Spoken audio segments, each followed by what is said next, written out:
Hello बच्चों, आपका स्वागत अपने YouTube channel Usha study classes में। तो बच्चों, आज हम पढ़ेंगे निबंध ऑपरेशन सिंदूर, आतंकवाद के खिलाफ भारत का अडिग संकल्प, देश के माथे पर जीत का तिलक।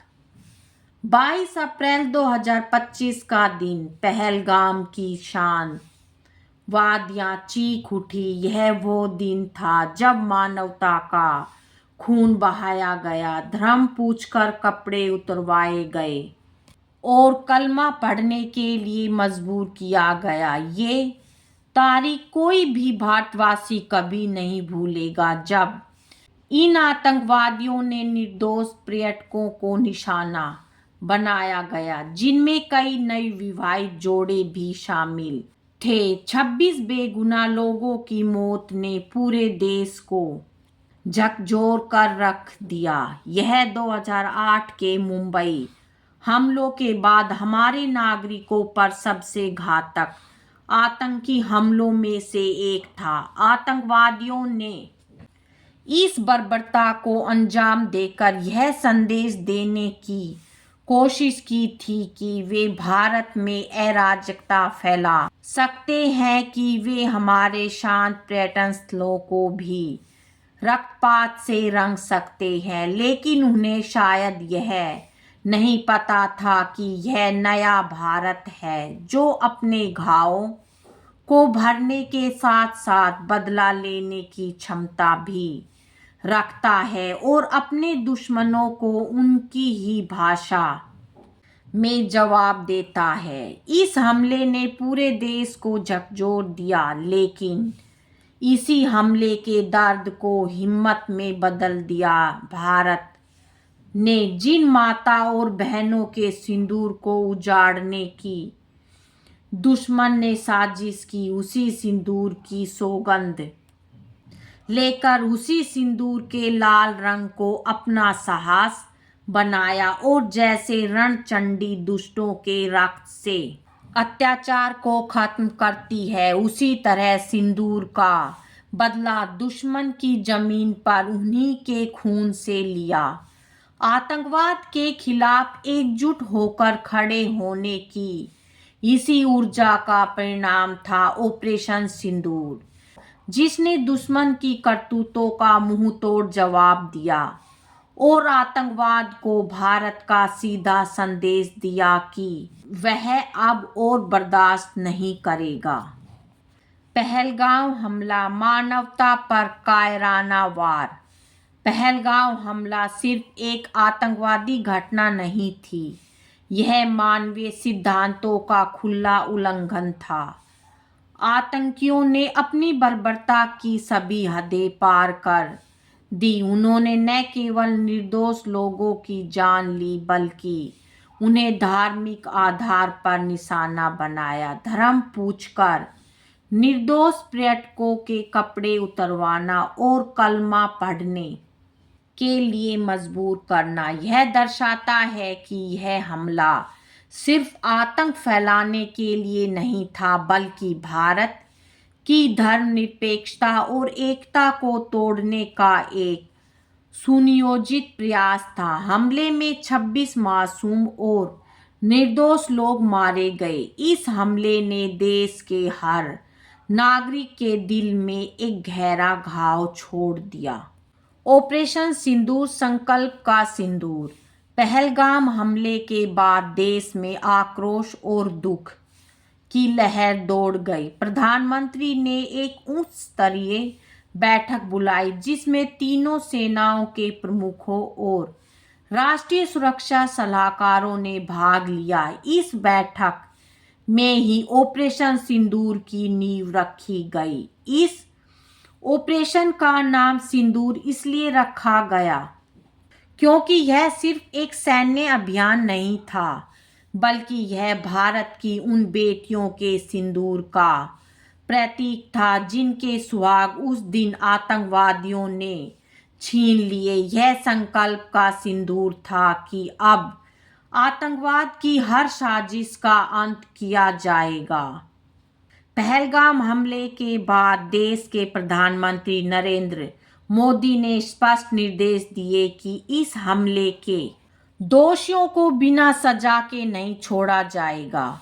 भारत के रक्षा मंत्रालय और शीर्ष सुरक्षा अधिकारियों ने मिलकर एक सुनियोजित और सटीक जवाबी कार्रवाई की रूपरेखा तैयार की, जिसे नाम दिया गया ऑपरेशन सिंदूर। यह नाम उन नवविवाहितों को ध्यान में रखकर चुना गया था जिनका सिंदूर आतंकियों ने उजाड़ा था, जो बताता है कि भारत अपने हर बलिदान को याद रखता है। ऑपरेशन सिंदूर रणनीति और तैयारी।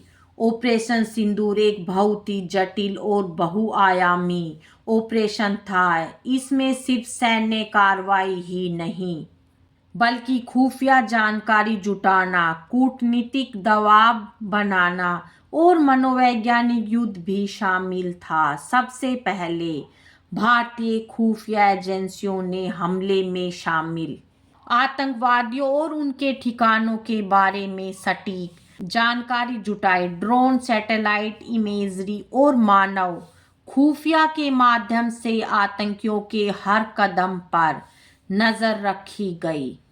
इसके बाद तीन सेनाओं, भारतीय सेना, भारतीय वायुसेना और भारतीय नौसेना ने मिलकर एक संयुक्त रणनीति तैयार की। सेना के विशेष बल जैसे कि पैरा कमांडो को आतंकियों के ठिकानों पर जमीनी कार्रवाई के लिए तैयार किया गया। वायुसेना ने हवाई हमले की योजना बनाई, जिसमें राइफल जैसे उन्नत लड़ाकू विमानों का इस्तेमाल किया जाना था।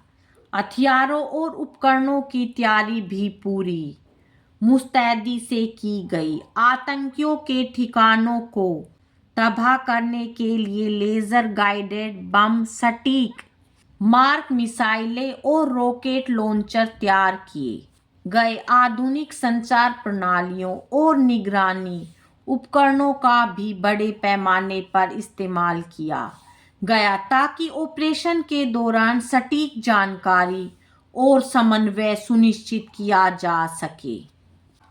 कैसे दिया दुश्मन को मुंहतोड़ जवाब। ऑपरेशन सिंदूर 6-7 मई की आधी रात के बाद शुरू हुआ। यह कार्रवाई 22 अप्रैल को पहलगाम में हुए आतंकी हमले का जवाब थी। भारत ने पाकिस्तानी और पीओके में 9 आतंकी ठिकानों को निशाना बनाया। आधी रात के घने अंधेरे में भारतीय वायुसेना के जांबाज लड़ाकू विमानों ने पाकिस्तान अधिकृत कश्मीर में आतंकियों के ठिकानों पर हवाई हमले किए थे। हमले इतने सटीक और विनाशकारी थे कि आतंकियों को संभलने का मौका नहीं मिला। उनके कई प्रशिक्षण शिविर, लॉन्च पैड और गोला बारूद के डिपो पूरी तरह से तबाह हो गए। इस ऑपरेशन में कई शीर्ष आतंकवादी कमांडर भी मारे गए। इसमें लश्कर ए तैयबा और जैश ए मोहम्मद जैसे संगठनों के मुख्यालय और प्रशिक्षण शिविर शामिल थे। ऑपरेशन सिंदूर के तहत भारतीय सेना ने पाकिस्तान में जमकर तबाही मचाई। भारत ने कुशल रणनीति के तहत पाकिस्तान और पीओके में मौजूद 9 आतंकी ठिकानों को तबाह किया और फिर पाक सेना पर जवाबी कार्रवाई करते हुए 11 एयरबेस को भी कुचल डाला। इस लिस्ट में पाकिस्तान की 4 आतंकी अड्डों और पीओके के 5 आतंकी अड्डों के नाम शामिल है।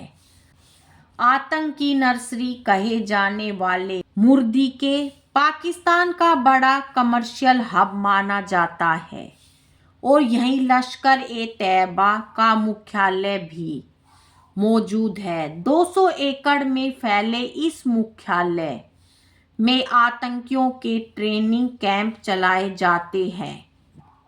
पाकिस्तान के पंजाब में बहावलपुर में जैश ए मोहम्मद का बेस है। 26/11 आतंकी हमलों का मास्टरमाइंड मसूद अजहर यहीं से अपने नापाक आतंकी मंसूबों को अंजाम दिया करता था। ऑपरेशन के दौरान भारतीय सेना ने अत्याधुनिक हथियारों और रणनीति का प्रदर्शन किया। उन्होंने ड्रोन के माध्यम से निगरानी की और वास्तविक समय में जानकारी साझा की, जिसे सटीक कार्रवाई करने में मदद मिली। बच्चों आज की वीडियो में इतना ही। मिलेंगे नेक्स्ट वीडियो में एक नए टॉपिक के साथ। बच्चों वीडियो अगर अच्छी लगे तो वीडियो को लाइक करें, शेयर करें और चैनल पे नए हैं तो चैनल को सब्सक्राइब करें। Thank you.